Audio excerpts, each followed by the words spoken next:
The invitation arrived on a Tuesday afternoon, cream-colored cardstock with gold foil lettering that caught the light as I pulled it from the mailbox. My sister Natalie's wedding invitation. I ran my fingers over the embossed names, feeling the weight of expensive paper stock, the kind that whispers exclusivity before you even read the words inside. I was happy for her. Truly. She had found Brandon Whitmore, a man whose family name carried weight in Portland's business circles, and their engagement had been the talk of our family for months. I opened the envelope carefully, expecting to see the usual +3 notation that would include my husband Daniel and our 2 children, Sophie and Lucas. So before we jump back in, tell us where you're tuning in from, and if this story touches you, make sure you're subscribed, because tomorrow I've saved something extra special for you. Instead, I found a single line beneath my name. Victoria Hayes. Just my name. No guest allowance. No acknowledgement that I had a family of my own. I read it 3 times, thinking perhaps I had misunderstood, that maybe children's invitations came separately. Then I saw the note card tucked behind the main invitation, handwritten in my mother's precise script. Victoria, we've decided to keep the wedding adults only. It will be more elegant that way. We knew you'd understand. Arrangements have been made for an adults-only celebration. Your children can stay with Daniel's parents that weekend. Looking forward to seeing you there. Mom. My hands went still. The paper suddenly felt heavier than it had moments before. Adults only. As if my 8-year-old daughter and 6-year-old son were disruptions to be managed rather than family to be celebrated. I stood in my kitchen, sunlight streaming through the windows onto the countertop where my children's drawings were held by magnets on the refrigerator. Sophie had just made one for Aunt Natalie last week, a crayon drawing of the 2 of them holding hands with hearts floating above their heads. Lucas had been practicing writing his name so he could sign the card himself. They had been so excited when I told them about the wedding, asking what they would wear, whether there would be cake, if they could dance with the flower girl. I called my mother that evening after the kids were in bed. I kept my voice steady, reasonable. Mom, I got the invitation. I noticed it doesn't include Sophie and Lucas. There must have been a mistake with the printing. She didn't hesitate. There's no mistake, Victoria. Natalie wants a sophisticated affair. You know how these high society weddings are. Children running around would ruin the aesthetic. The Whitmores are spending a fortune. We can't have the ceremony disrupted by crying or restlessness. I felt something shift in my chest, a familiar sensation I had spent years trying to ignore. But they're family, I said quietly. They're her niece and nephew. She sighed, the kind of sigh that said I was being difficult, that I was failing to see reason. Victoria, don't make this harder than it needs to be. One day without your children won't hurt anyone. This is Natalie's special day. Surely you can put her needs first just this once. Just this once. The phrase hung in the air between us, bitter and familiar. Because it was never just once. It had been a lifetime of putting Natalie first, of being told my needs were secondary, my feelings overly sensitive, my presence conditional on how little space I took up. I told my mother I needed to think about it and ended the call. Daniel found me sitting on the porch steps, staring at nothing. He sat beside me without speaking, waiting. When I finally told him what had happened, his jaw tightened. That's ridiculous, he said. They're kids. They're part of this family. Why would anyone ban children from a family wedding? I didn't have an answer that didn't sound like an accusation. Because Natalie always gets what she wants. Because my parents have never said no to her. Because in this family, there has always been a hierarchy, and I have never been at the top of it. The next morning, I woke to a group text from my mother.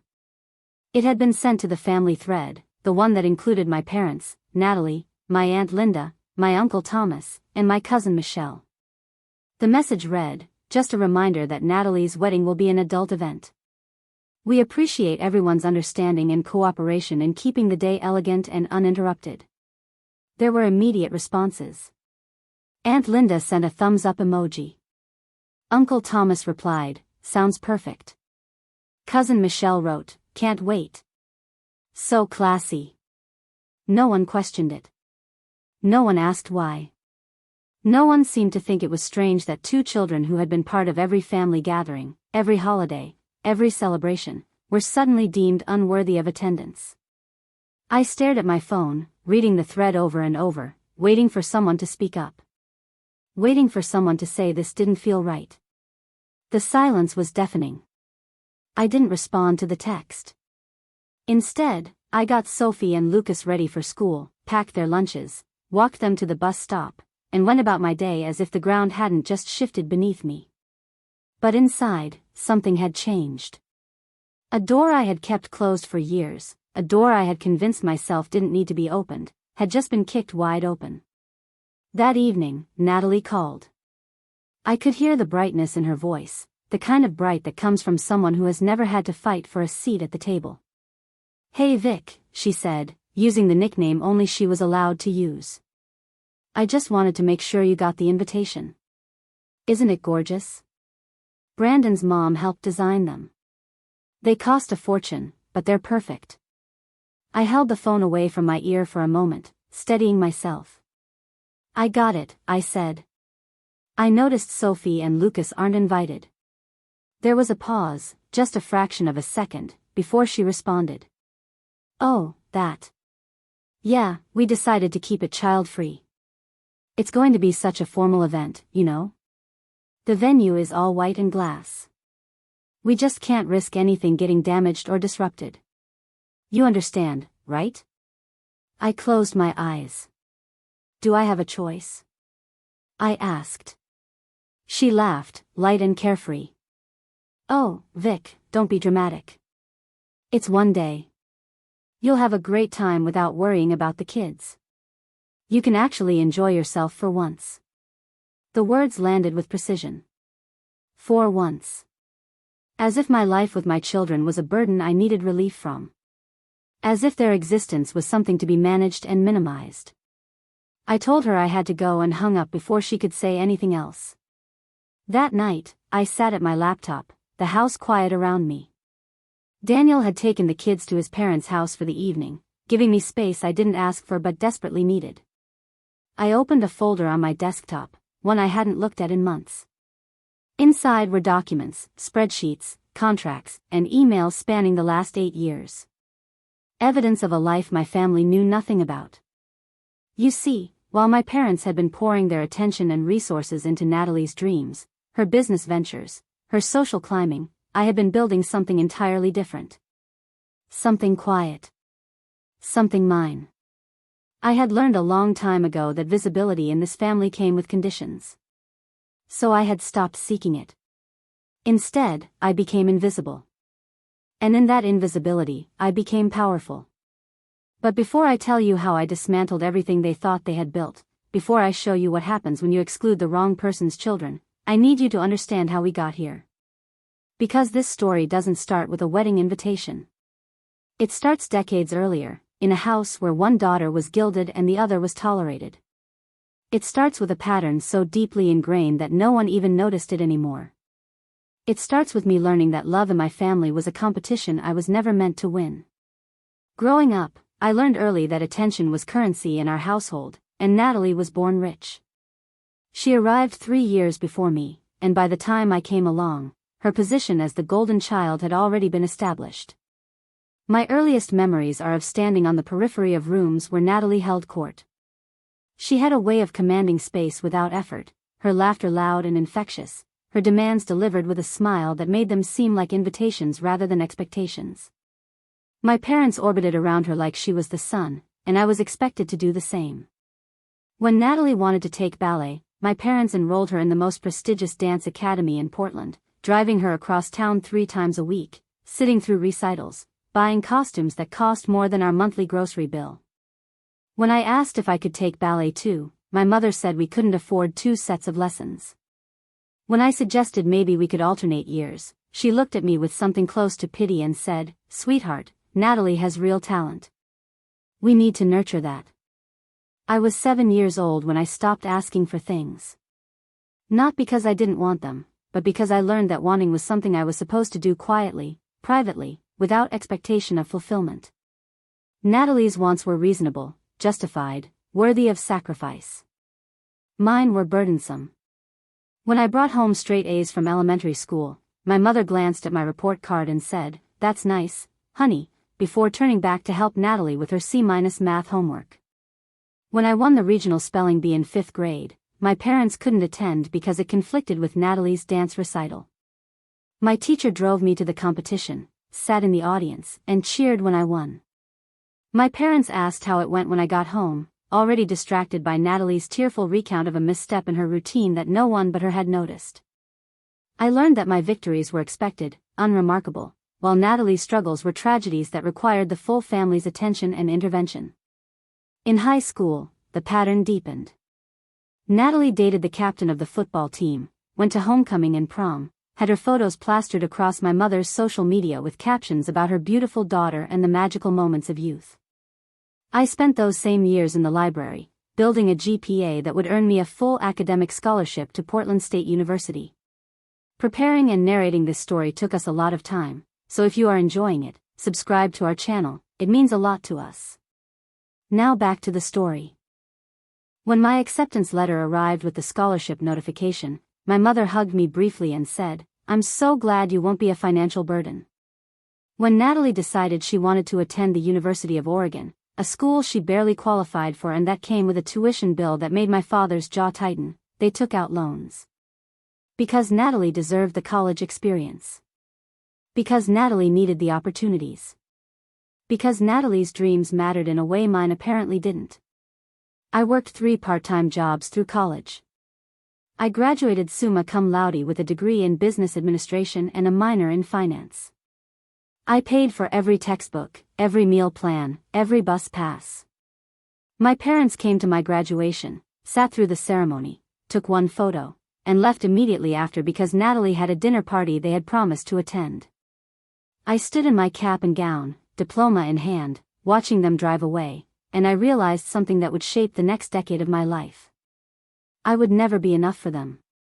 Not because I wasn't accomplished or capable or worthy, but because the role of beloved daughter had already been cast, and there was only room for one star in this production. So I stopped auditioning. I graduated and moved into a small apartment on the east side of Portland. I took a job at a consulting firm, entry-level work that paid barely enough to cover rent and groceries. My parents didn't ask about my life. They didn't visit my apartment. They called occasionally, usually when they needed something, a ride to the airport, help moving furniture, someone to watch the house while they took Natalie on a trip to celebrate her latest achievement. I met Daniel during my 2nd year out of college. He was a software engineer, quiet and steady, the kind of man who listened more than he spoke. Our first date lasted 6 hours because neither of us wanted it to end. He didn't come from money or prestige. He came from a family that ate dinner together every night, that asked questions and remembered the answers, that celebrated each other without keeping score. When he met my parents for the first time, he noticed things I had stopped seeing.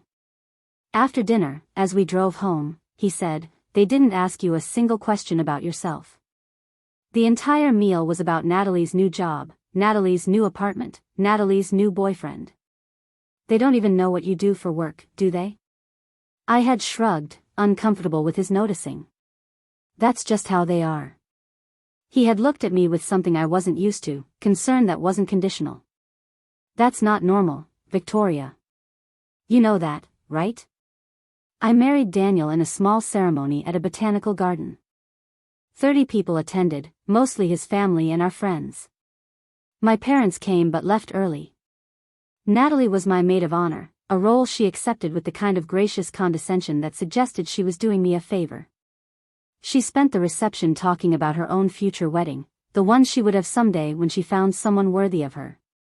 My mother listened with rapt attention, already planning an event that didn't exist while I danced with my new husband at my actual wedding. When Sophie was born 2 years later, I thought maybe things would change. Surely a grandchild would shift the dynamic, create new space for connection. My mother came to the hospital, held Sophie for exactly 10 minutes, took 3 photos, and left because she had plans with Natalie. My father never came at all. He was helping Natalie move into a new condo, one my parents had co-signed for because her credit wasn't good enough on her own.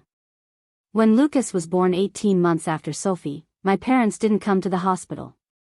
They sent a card and a small gift basket, the kind you buy at the grocery store checkout. Natalie visited once, held Lucas for a photo she posted on her social media with a caption about being the best aunt ever, and then didn't visit again for 6 months. My children grew up knowing their grandparents existed but not really knowing them. Patricia and Robert were names attached to people who appeared at mandatory holidays, who gave generic gifts clearly purchased last minute, who asked no questions about school or friends or interests. Meanwhile, my in-laws, Daniel's parents, became the functional grandparents. They babysat every Friday. They came to every school play and soccer game. They knew Sophie loved drawing and Lucas was obsessed with dinosaurs. They were present. My parents were not. And for years, I told myself it didn't matter. I had built a life separate from them, a good life with a husband who loved me and children who were thriving. I didn't need my parents' approval or attention. I had moved on. But moving on and healing are not the same thing. And when that wedding invitation arrived with my children's names conspicuously absent, when my mother's note casually dismissed their right to be included, something cracked open inside me. All those years of swallowing hurt, of rationalizing neglect, of convincing myself I was fine, shattered in an instant. Because this wasn't about me anymore. This was about Sophie and Lucas. This was about my parents looking at my children and deciding they were less important, less worthy, less valuable than the aesthetic of Natalie's perfect day. And that, I could not forgive.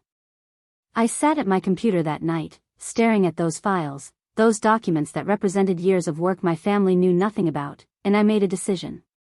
If my parents wanted to exclude my children, if Natalie wanted her perfect adult-only celebration, if they all wanted to pretend my family didn't matter, then I would show them exactly what happens when you underestimate someone you've spent a lifetime dismissing. You see, while they were busy celebrating Natalie, I had been busy building an empire they didn't know existed. And that empire was about to become the most important thing in their world. Because the venue where Natalie was planning to get married, that beautiful glass and white estate on the river, the one that cost a fortune to book, the one that made her squeal with delight when Brandon proposed there, that venue didn't belong to the Whitmores. It belonged to a property investment group that had purchased it 3 years ago when it was on the verge of bankruptcy. A property investment group that I had founded. A property investment group that operated under a name so bland and unremarkable that no one had ever thought to look into who actually owned it. The Riverside estate was mine. And Natalie had no idea she was planning her dream wedding on a property I controlled. I didn't set out to become a real estate investor. It wasn't some grand plan I hatched in college or a childhood dream I nurtured. It happened by accident, the way most significant things in life do, through a combination of necessity, opportunity, and spite. After Daniel and I got married, we lived in a cramped apartment in southeast Portland where the walls were so thin we could hear our neighbors' conversations word for word. I was working at the consulting firm, doing market analysis for clients who rarely remembered my name, and Daniel was debugging software for a startup that paid him an equity that would probably never materialize. We were broke in that specific way young couples are broke, where you're not starving but you're definitely eating pasta 4 nights a week and considering whether you really need Netflix or if you can just borrow someone's login. My parents never offered to help. When Natalie needed money for rent, they sent it immediately. When she wanted to take a trip to Europe to find herself, they funded it without question. When her car broke down, they bought her a new one. But when Daniel and I struggled to make rent after an unexpected medical bill, when I called my father and asked if we could borrow $1,000 just until my next paycheck, he had sighed heavily and said he would think about it. He never called back. Natalie got a check for $5,000 that same month for her birthday. I stopped asking for help after that. Not because I was too proud, though pride played a part, but because I finally understood that in my parents' eyes, my struggles were character building while Natalie's were tragedies. I was supposed to figure things out on my own. So I did. The consulting firm I worked for specialized in helping businesses optimize their operations, cut costs, improve efficiency.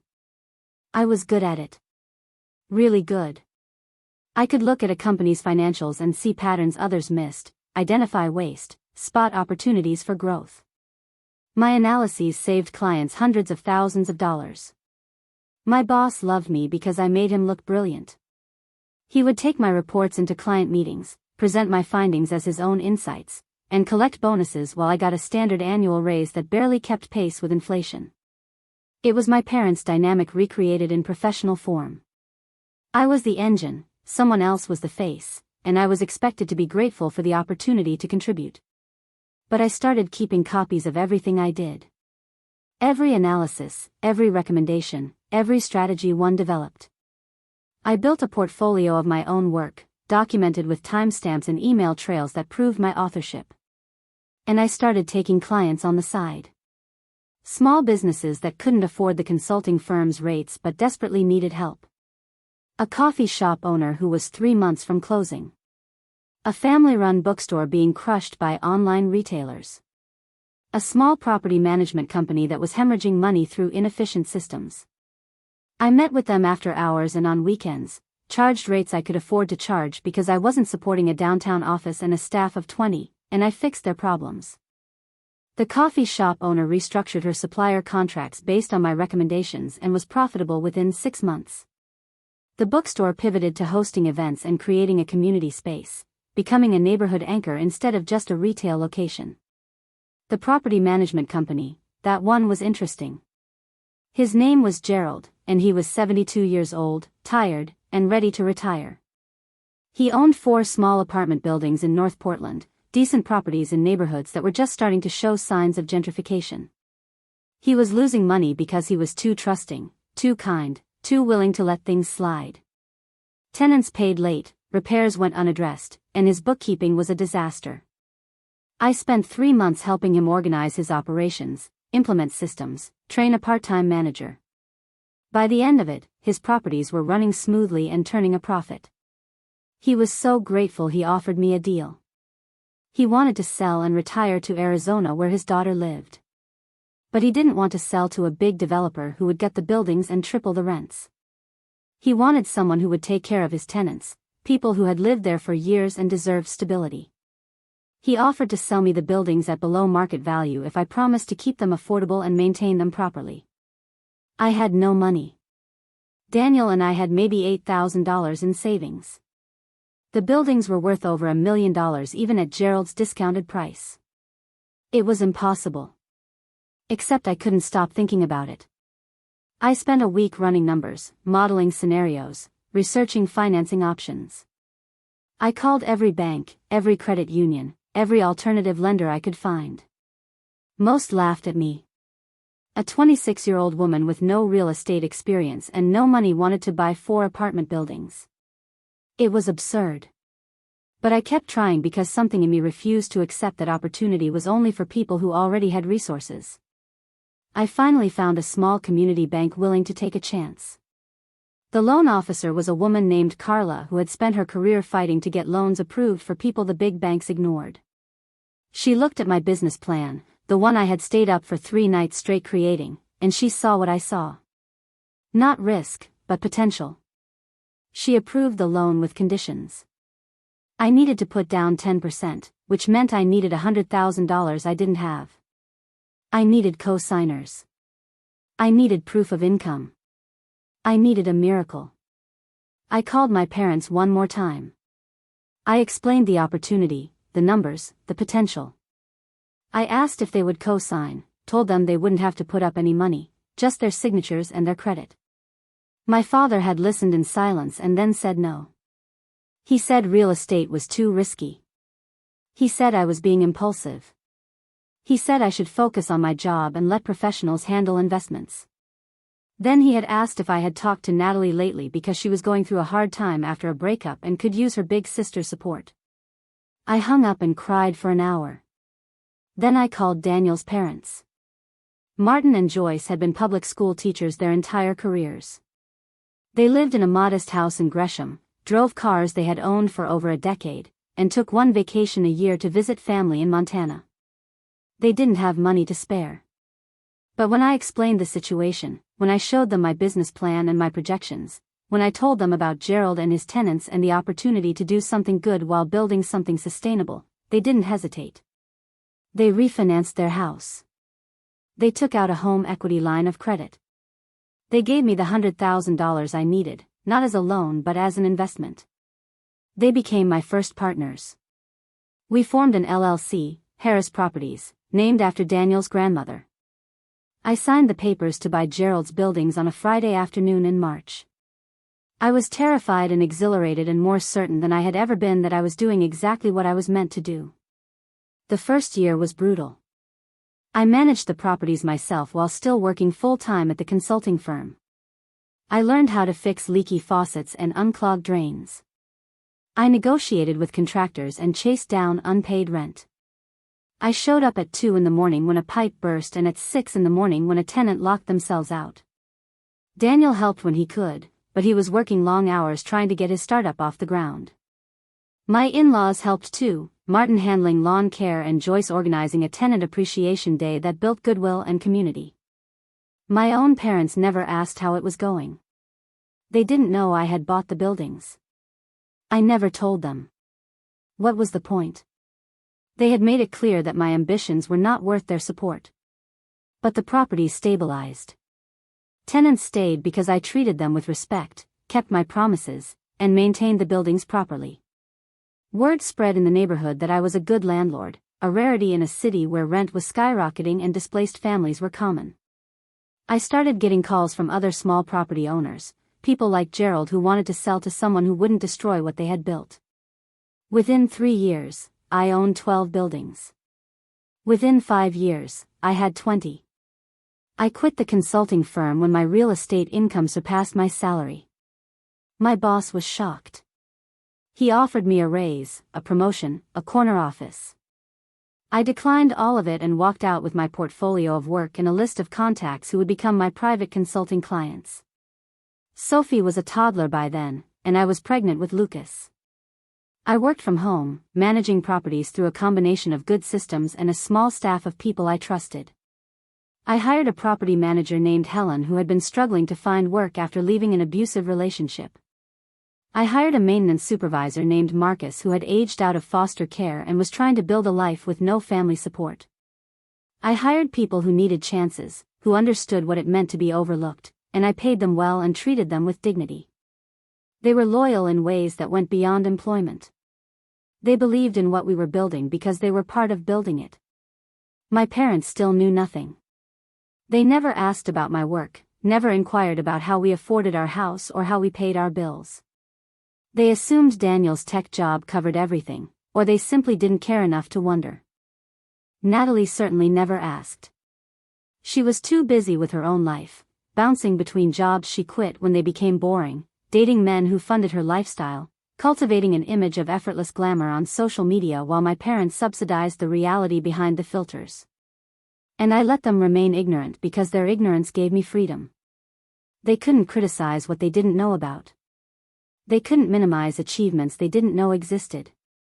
I operated in a realm completely separate from their awareness, and that separation became my greatest advantage.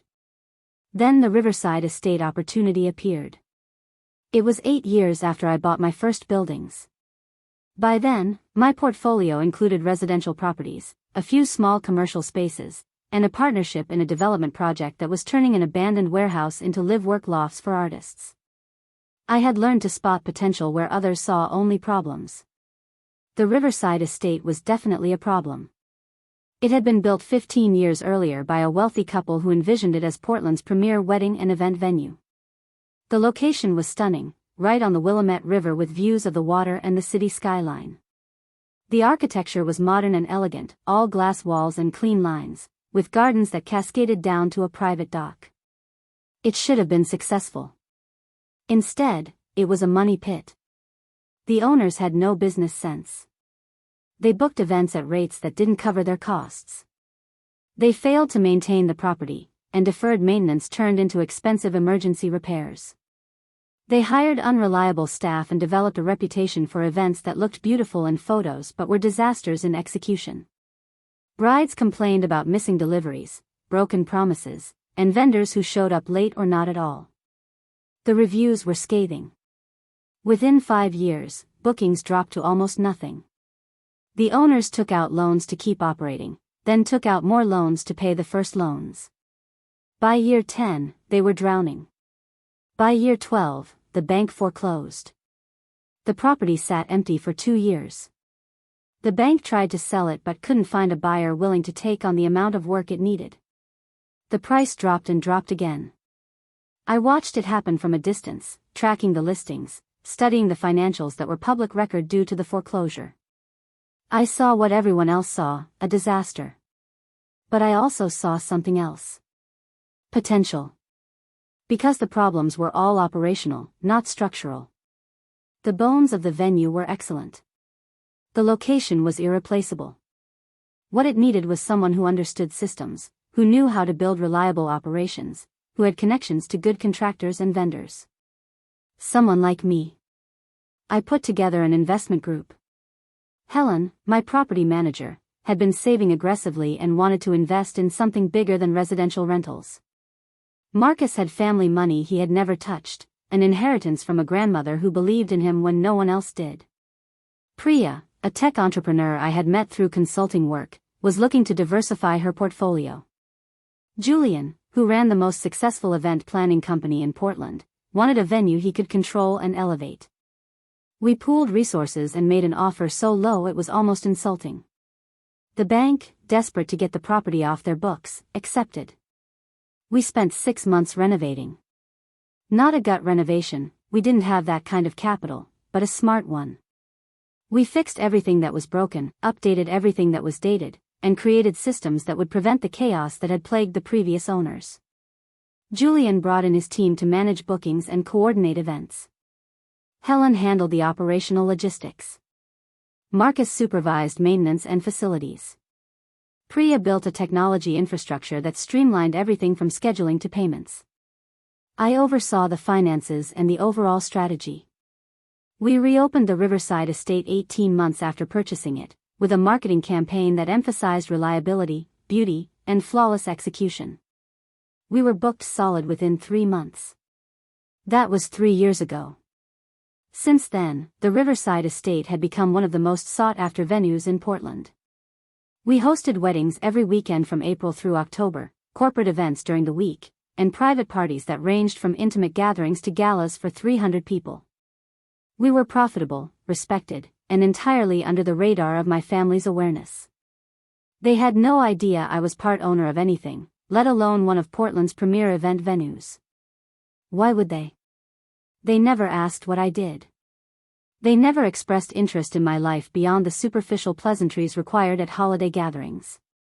And so when Natalie got engaged to Brandon Whitmore and began planning her wedding, when she gushed to my mother about the venue she had found, the one that was absolutely perfect and so exclusive they were lucky to get a booking, I had listened with a careful expression of polite interest and said nothing. I knew the moment she mentioned the name. The Riverside Estate. She had shown me photos on her phone, pointing out the glass walls and the river views, the gardens where she would have her ceremony, the ballroom where they would have dinner and dancing. She had no idea that when she submitted her deposit and signed her contract, that money went into an account I managed. She had no idea that when she met with the event coordinator to discuss details, that coordinator reported to Julian, who reported to me. She had no idea that every element of her perfect wedding was being orchestrated by the sister she had spent a lifetime overshadowing. And I had said nothing because I was waiting. Waiting to see if this family could surprise me. Waiting to see if, just once, they might choose differently. The adults-only wedding invitation was my answer. They chose exactly as they always had. Natalie's desires over my children's inclusion. Aesthetics over family. Image over substance. And in making that choice, they handed me something more valuable than they could possibly understand. They gave me certainty. Certainty that I owed them nothing. Certainty that protecting my children from their conditional love was not cruelty but mercy. Certainty that what I was about to do was not revenge but boundaries. Because I had spent 35 years trying to earn a place in this family. I had been the good daughter, the uncomplaining sister, the one who showed up and smiled and swallowed hurt. And it had never been enough. It would never be enough. So I stopped trying to be enough for them and started being everything for myself. The wedding was scheduled for June 15th, 4 months away. Natalie had been planning for over a year, ever since Brandon proposed on the venue's dock at sunset. In a moment she had posted across every social media platform with professional photos and a caption about fairy tales coming true. The Whitmores were footing most of the bill, a fact my mother mentioned constantly with poorly concealed pride. Brandon's family had money, real money, the kind that came from generations of careful investments and strategic marriages. They owned a chain of luxury car dealerships across the Pacific Northwest and had diversified into real estate development and private equity. Gregory Whitmore, Brandon's father, was the kind of man who wore custom suits and played golf at country clubs that didn't advertise membership. Diane Whitmore, his mother, sat on the boards of 3 nonprofit organizations and hosted fundraisers where tickets cost $1,000 a plate. Natalie had been trying to marry into wealth her entire adult life. She dated men based on their potential net worth, cultivated friendships with women who had trust funds, and crafted an image of sophistication that was all surface and no substance.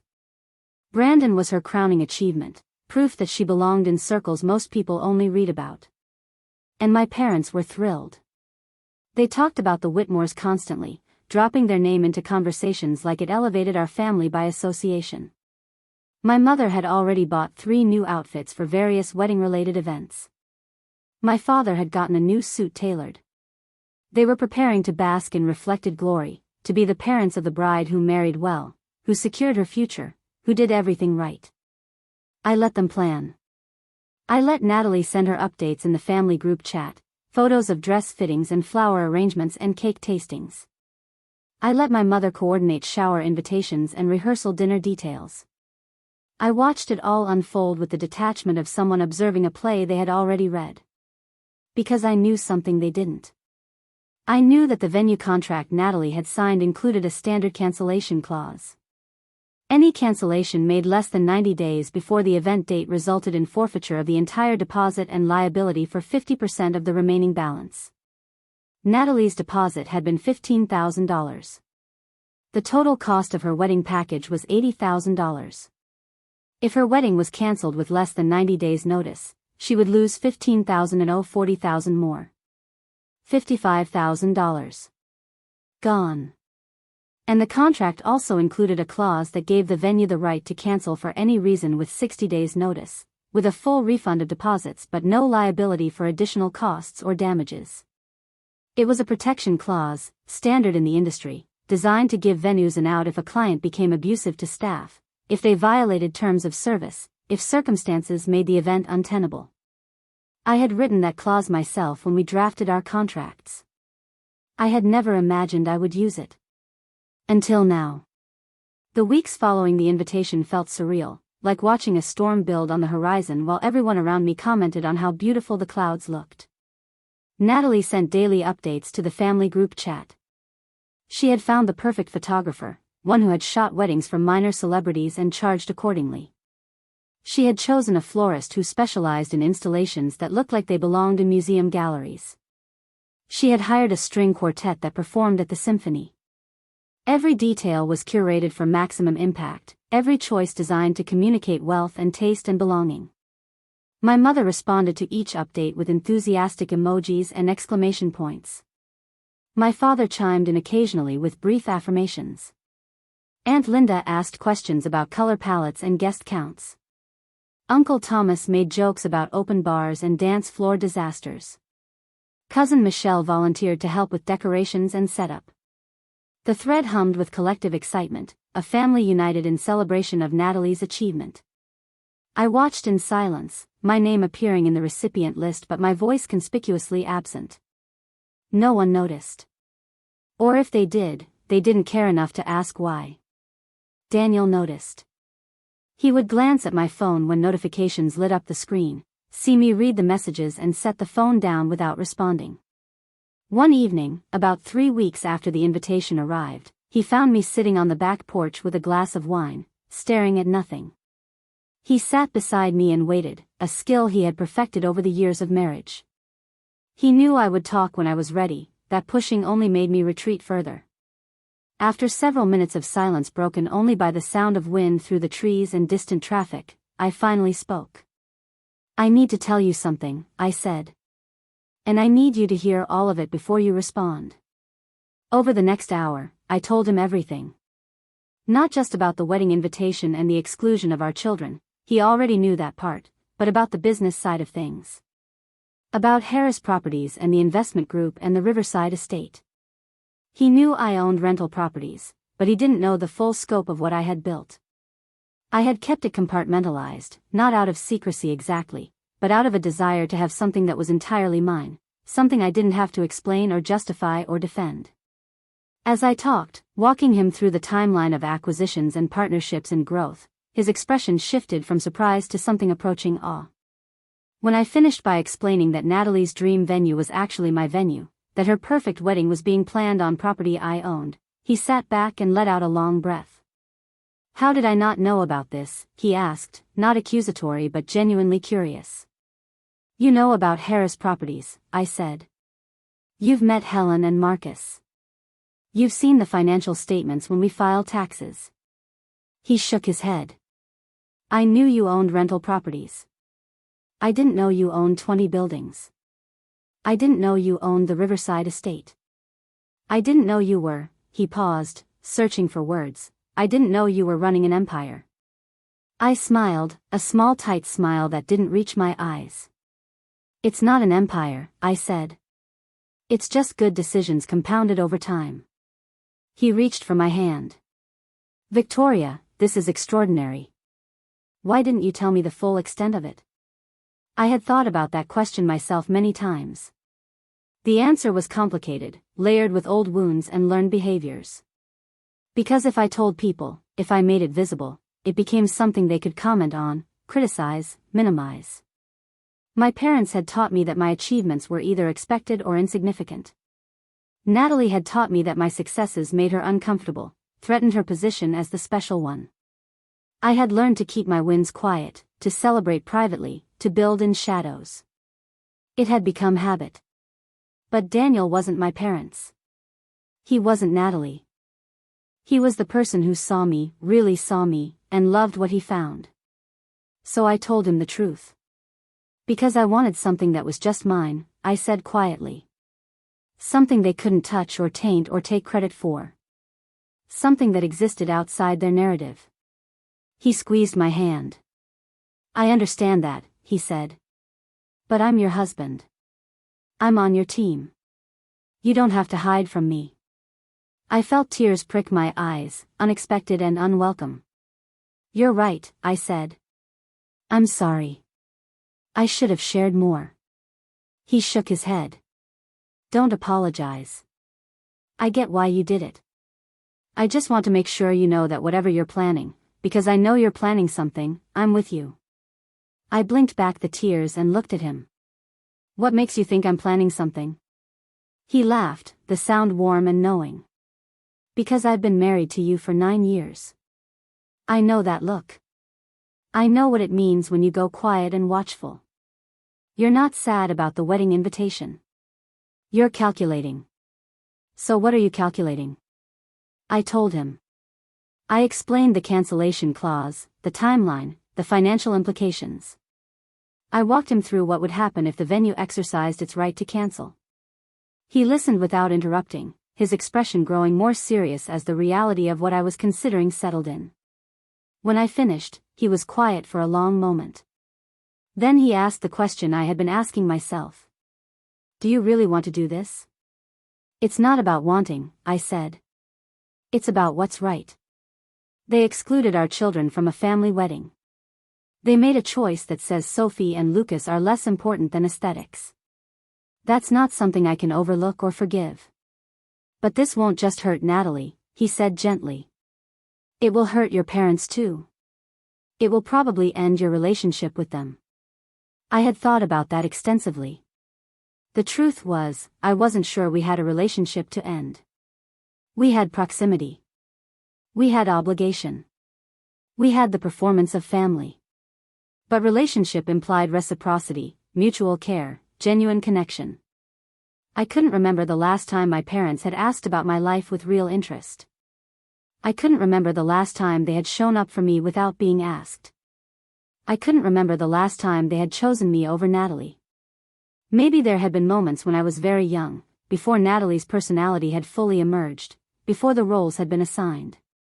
But those moments, if they existed, were so distant they felt like stories someone had told me rather than memories I owned.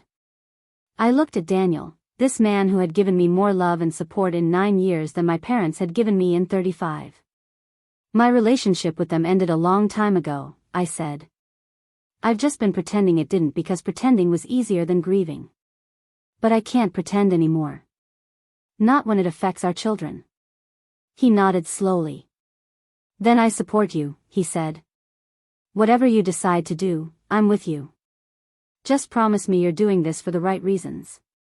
Not revenge, but boundaries. I considered his words carefully. Revenge would be acting out of spite, wanting to cause pain for pain's sake. Boundaries were about protecting what mattered, about saying enough, about refusing to participate in my own diminishment. This felt like boundaries. This felt like finally, after decades of accepting crumbs, walking away from a table that was never set for me. The next morning, I called Julian. He was at the venue doing a walkthrough for an upcoming corporate event. When he answered, I could hear the echo of the empty ballroom in the background. Hey boss, he said cheerfully. What's up? I need to talk to you about a booking, I said. The Hayes Whitmore wedding in June. He paused. Your sister's wedding? I had told my business partners about my family situation when we formed the investment group. Not in exhaustive detail, but enough that they understood the dynamics. Julian knew that Natalie and I weren't close, that my family was complicated, that there was history. But he didn't know about the children being excluded. I filled him in now, keeping my voice level and factual. When I finished, he let out a low whistle. That's cold, he said. Banning kids from a family wedding.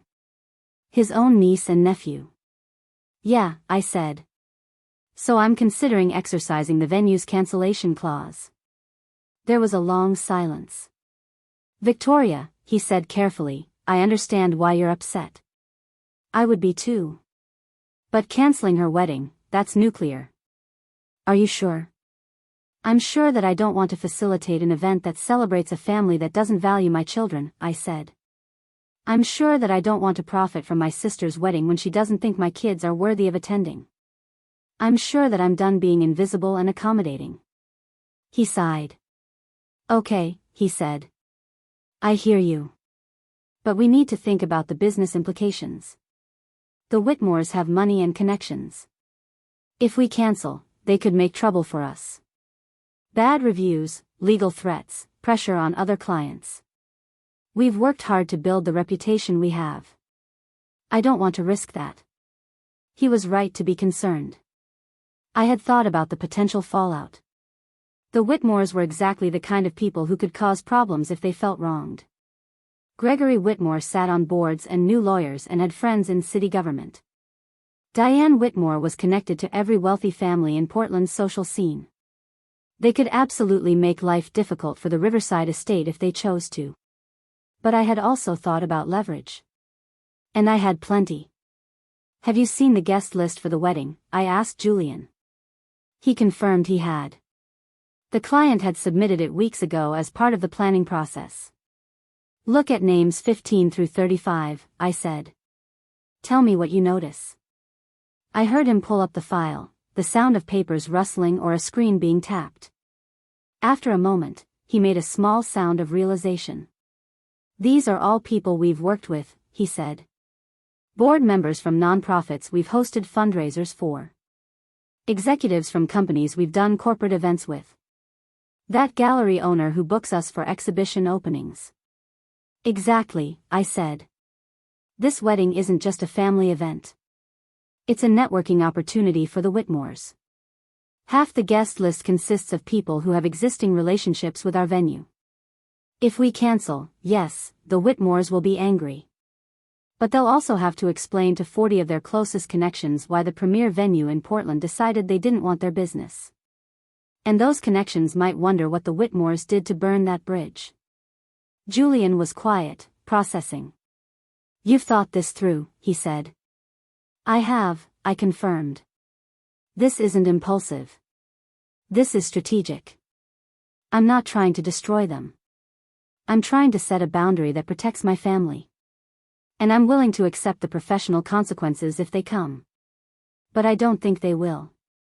I think the Whitmores will quietly find another venue and tell people there was a scheduling conflict or a change of plans.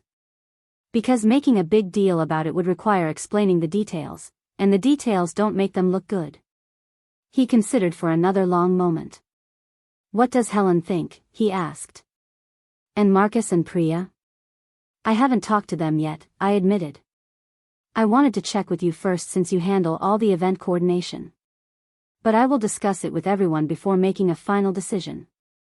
This is a partnership. I won't act unilaterally on something this significant. We need to meet, he said. All of us. Tonight if possible. I agreed and we set a time. That evening, the 5 of us gathered at a quiet restaurant in Northwest Portland, a place we had come to think of as our unofficial headquarters for important discussions. We sat in a back corner booth, away from other diners, and I laid out the situation in full. I showed them the invitation with its conspicuous omission of my children's names. I read them my mother's note about keeping the wedding elegant and adult. I explained the family dynamics, the history of favoritism and dismissal, the pattern that had culminated in this moment. Then I told them what I wanted to do and why. Helen spoke first.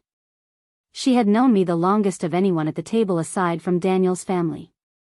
She had watched my children grow up, had been to birthday parties and school events, had seen me navigate the delicate balance of building a business while raising a family largely without my parents' involvement. I support you, she said firmly. Family should protect family. If your parents and sister can't see the value of Sophie and Lucas, that's their failure, not yours. And I don't think you should have to host an event that hurts you. Marcus nodded in agreement. He had his own complicated family history, years of rejection and instability before finding his footing. He understood what it meant to be deemed unworthy by people who were supposed to love you. This is your call, he said. But for what it's worth, I think boundaries are healthy. You've spent your whole life accommodating them. Maybe it's time they accommodate you. Priya leaned forward, her expression thoughtful. I'm thinking about this from a business perspective, she said. And I see Julian's concerns about potential backlash. But I also see the strength of our position. We're not the ones being unreasonable here. They are. And if they try to paint us as the bad guys, we have a paper trail that shows we've been nothing but professional. The cancellation clause exists for situations exactly like this. We're within our rights to use it. Plus, she added with a slight smile, I've done some research on Gregory Whitmore. He's currently trying to secure financing for a new development project. He needs to maintain good relationships with the business community. Starting a public feud with a respected venue would be a bad look. He'll want to keep this quiet. Julian was the last to weigh in. He had been watching all of us, listening to the discussion, his fingers drumming lightly on the table in the way they did when he was thinking hard. I'm in, he said finally. But I want to do this smart. We cancel with the full 60 days notice the contract allows. We offer a complete refund of all deposits and any payments made. We provide a list of alternative venues and offer to facilitate the transfer of vendor contacts. We are impeccably professional and courteous. We give them no ammunition to claim we acted in bad faith. I nodded. That's exactly what I was thinking. We do this cleanly. No drama, no explanations beyond the standard language in the cancellation clause. We simply exercise our contractual right and step back. So we're agreed, Helen said, looking around the table. Everyone nodded. Priya reached out and squeezed my hand. You deserve better than how they've treated you, she said. And your kids definitely deserve better. Don't second-guess this. I felt something loosen in my chest, a tension I hadn't realized I was carrying. These people, my business partners and friends, saw me. They understood. They had my back in a way my family never had. Whatever happened next, I wouldn't face it alone. We set a timeline. The wedding was June 15th. Today was February 20th. That gave us just under 4 months. The 60-day cancellation notice needed to go out by April 15th at the latest. But I wanted to wait a bit longer, let Natalie get deeper into planning, let my parents get more invested in the spectacle. Not to be cruel, but to ensure that when the cancellation came, the message was unmistakable. You excluded my children. There are consequences for that. March passed in a blur of wedding updates and business as usual. Natalie's excitement reached fever pitch as details came together. She posted about her bridal shower, a lavish affair my mother hosted at an upscale restaurant where guests brought gifts from a registry that included items costing hundreds of dollars.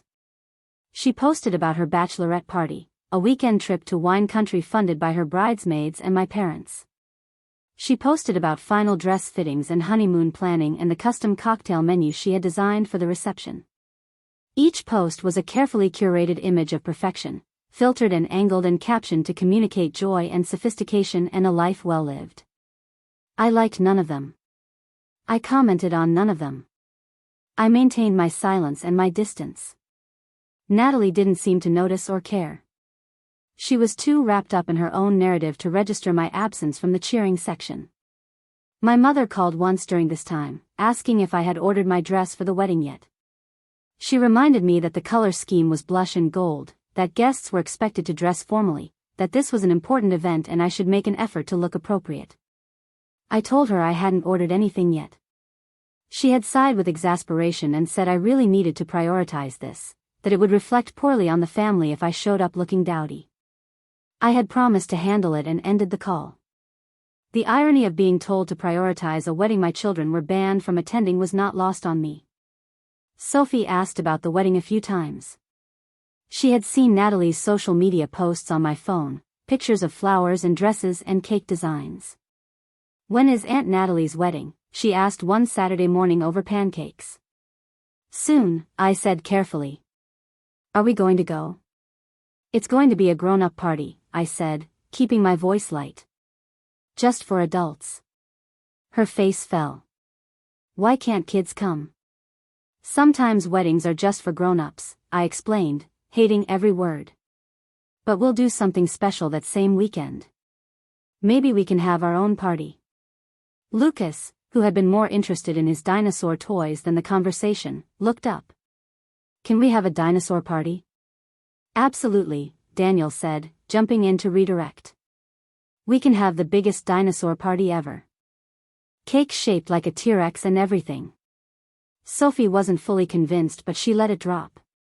Later that night, after the kids were asleep, I stood in the doorway of her room watching her small form curled under blankets covered in stars. She was 8 years old, smart and sensitive and completely unaware that her own grandparents considered her presence at a family event to be a problem to be avoided. I felt rage rise in my throat, hot and bitter. Not the explosive kind of anger that burns out quickly, but the cold kind that settles deep and changes you. My parents were teaching my children that they were conditional. That their value depended on circumstances, on convenience, on not being inconvenient.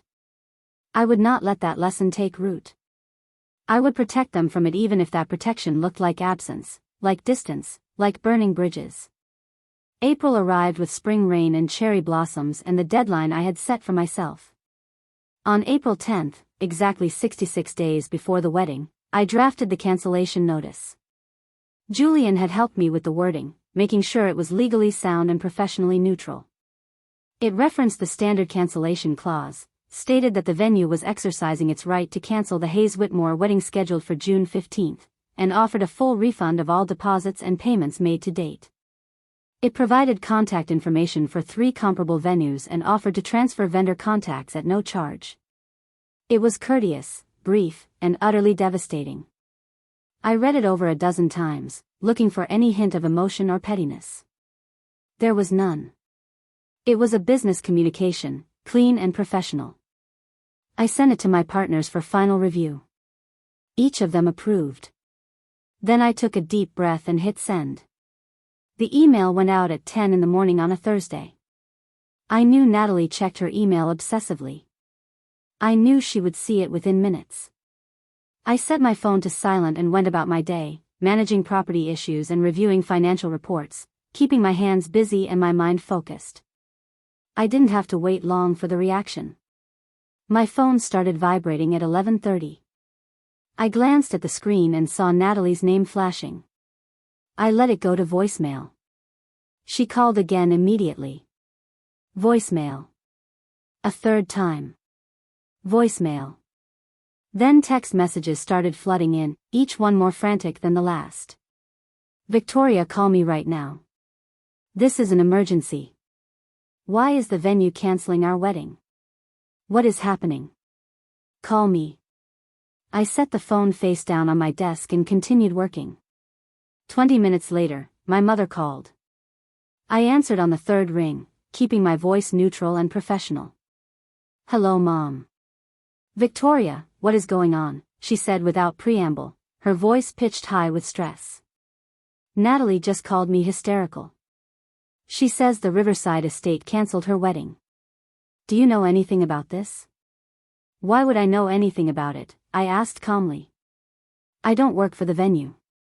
Because you're her sister, my mother snapped. Because this is a family crisis. Because we need to figure out what happened and fix it. I'm sure they sent an explanation in the cancellation notice, I said. Have you read it? My mother made an exasperated sound. It just says they're exercising some clause in the contract. It doesn't give a real reason.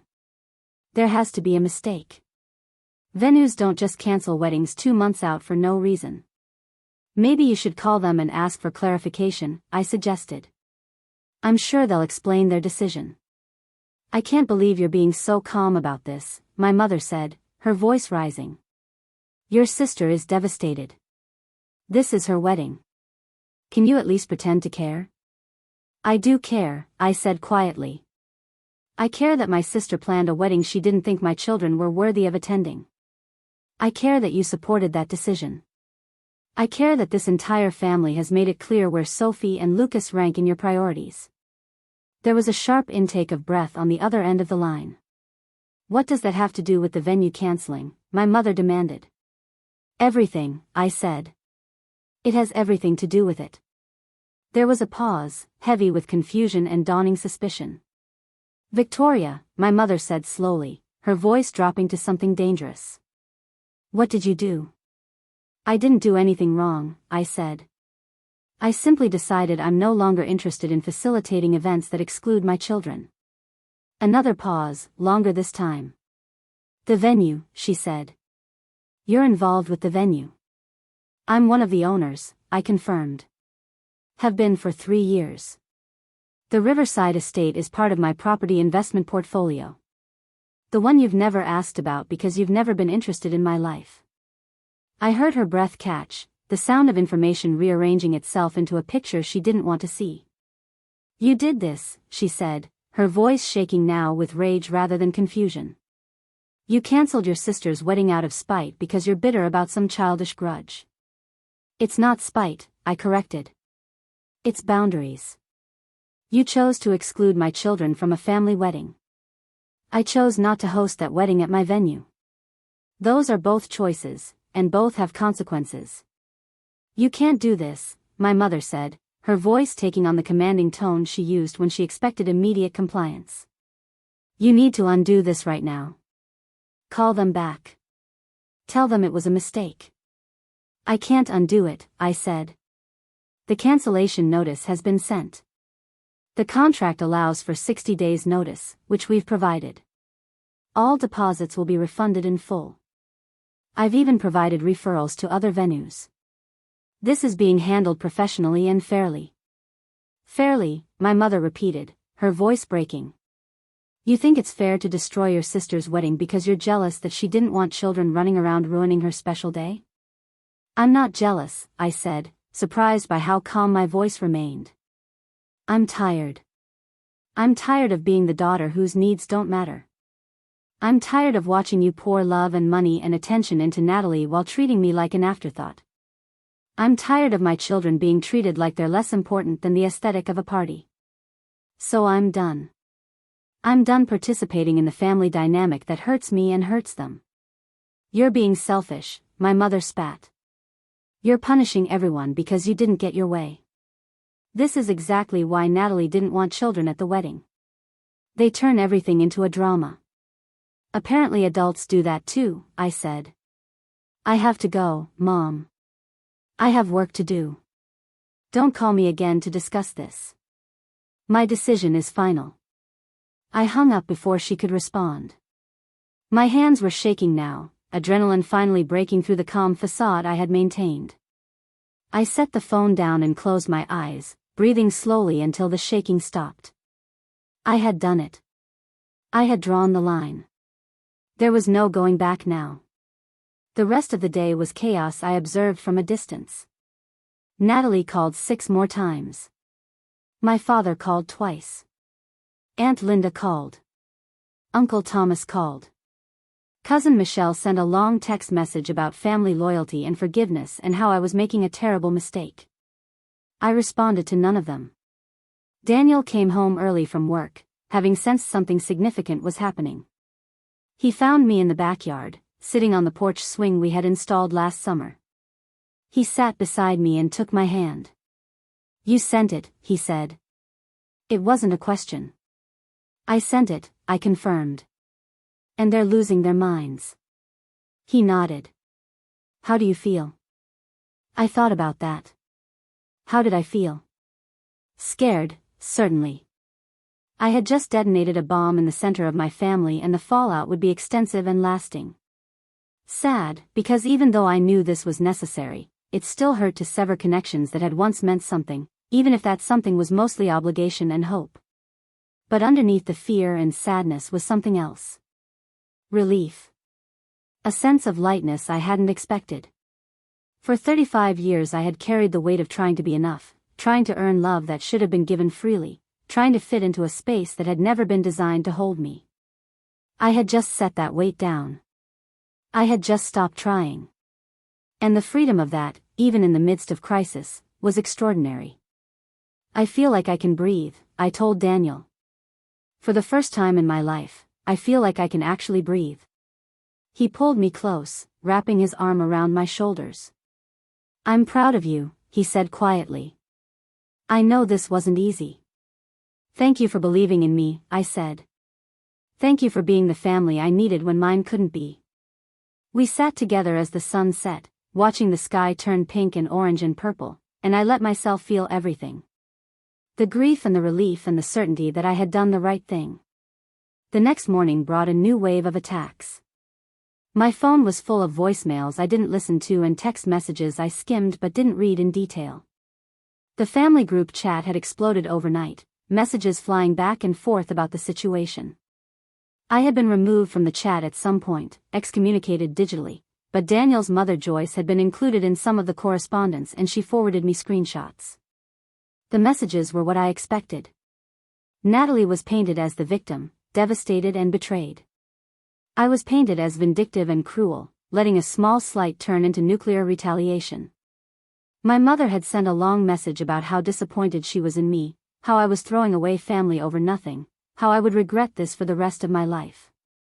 What struck me most was not the content of the messages but the absence of any acknowledgement of why I had done what I did. No one mentioned the exclusion of my children. No one questioned whether that decision had been hurtful or wrong. No one suggested that maybe, possibly, they bore some responsibility for the current situation. It was all about my overreaction, my cruelty, my failure to be reasonable. The narrative had been set and I was the villain. I found I didn't care as much as I thought I would. Their narrative had never included the truth about me anyway. This was just one more distortion in a lifetime of distortions. Helen called mid-morning to check in. She had received an angry voicemail from Brandon Whitmore threatening legal action if we didn't reverse the cancellation. She sounded worried but not panicked. I told her I would handle it and called our lawyer, a sharp woman named Catherine who had handled all our business contracts and disputes. I explained the situation, sent her copies of the venue contract and the cancellation notice, and asked her opinion on our legal exposure. She called me back within an hour. You're completely in the clear, she said. The cancellation clause is ironclad. You provided more than the required notice. You're offering a full refund. They have no grounds for legal action. If they try to sue, we'll get it dismissed immediately and we might even be able to countersue for frivolous litigation. Tell your partners to stop worrying. I felt tension I hadn't realized I was holding release from my shoulders. Thank you, Catherine. She paused. Can I ask you something off the record? Of course. Is this really about a contractual decision or is this personal? Both, I admitted. The situation that led to the cancellation is deeply personal.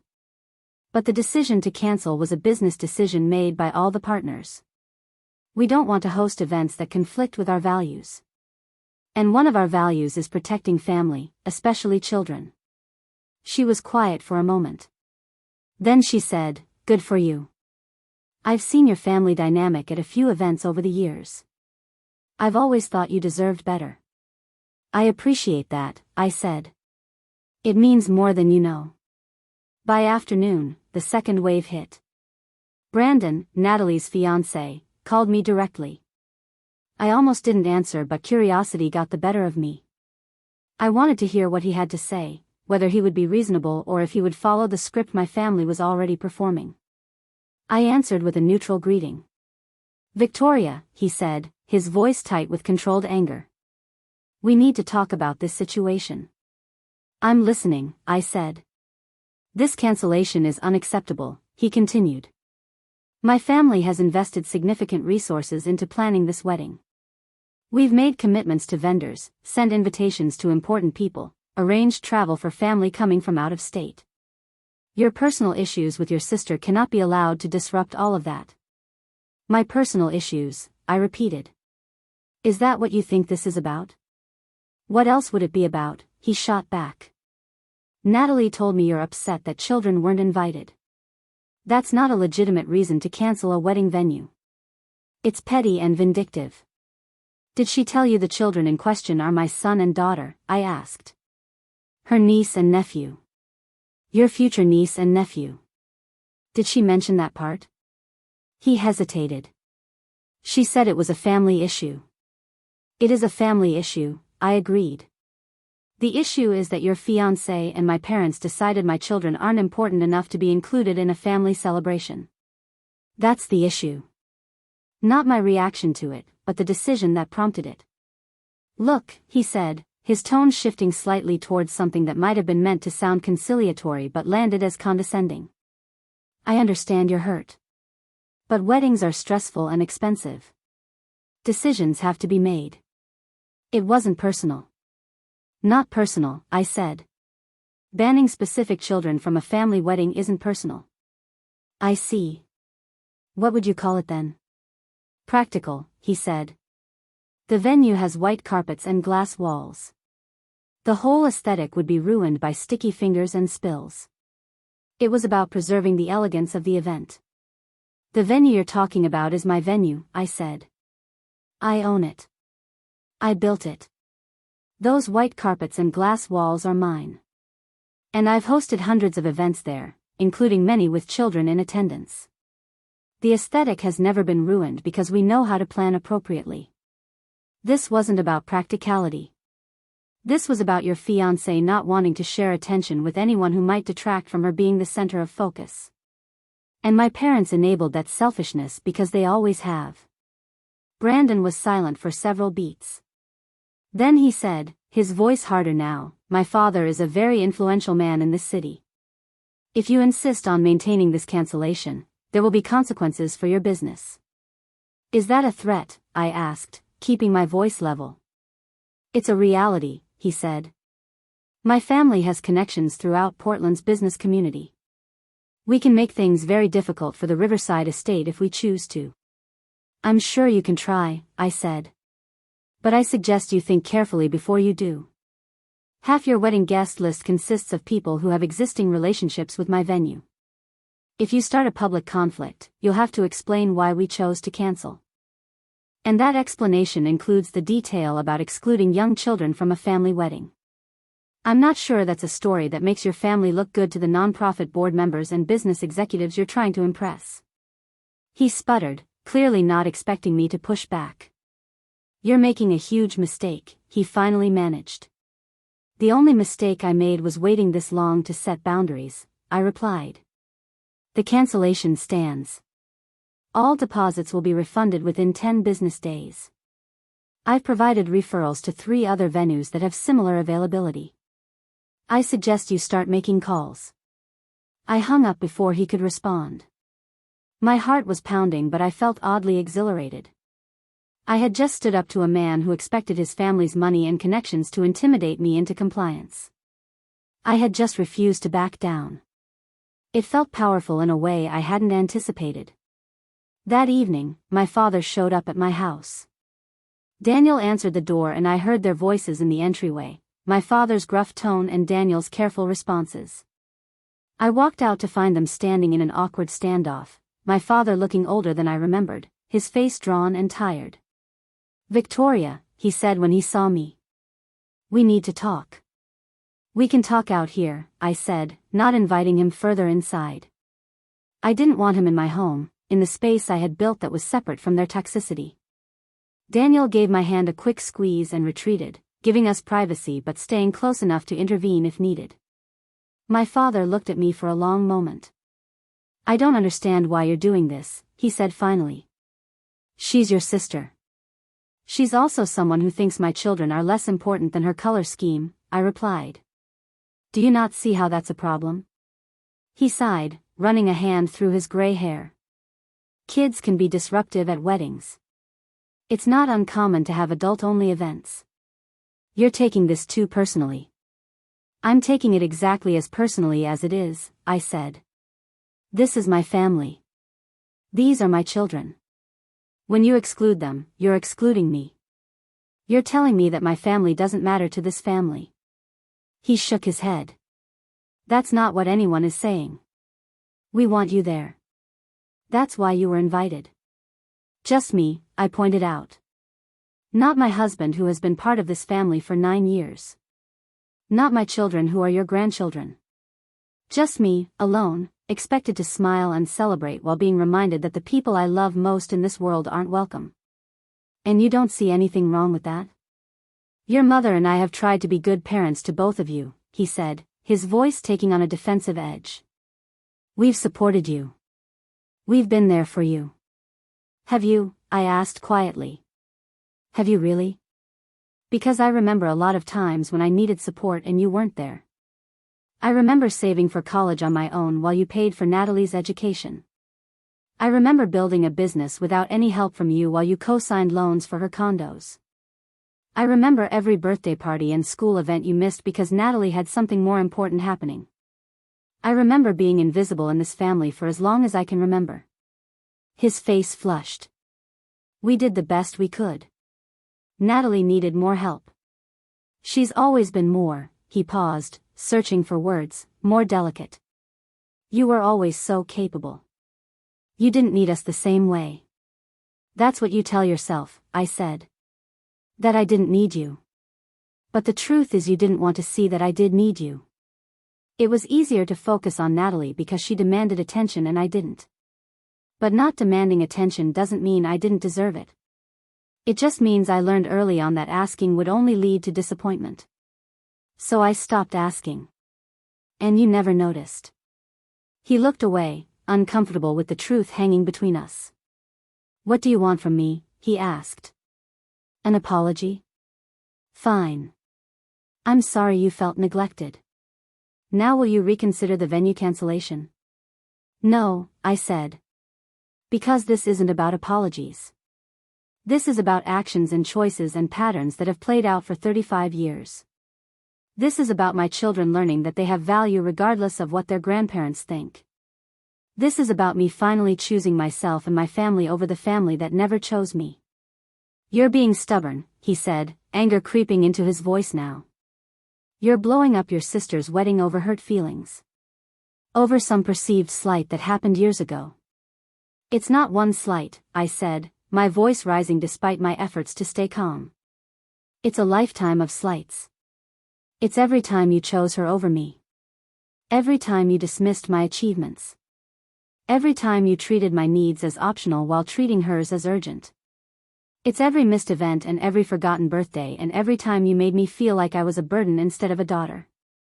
And now it's my children being treated the same way I was treated. And I won't allow it."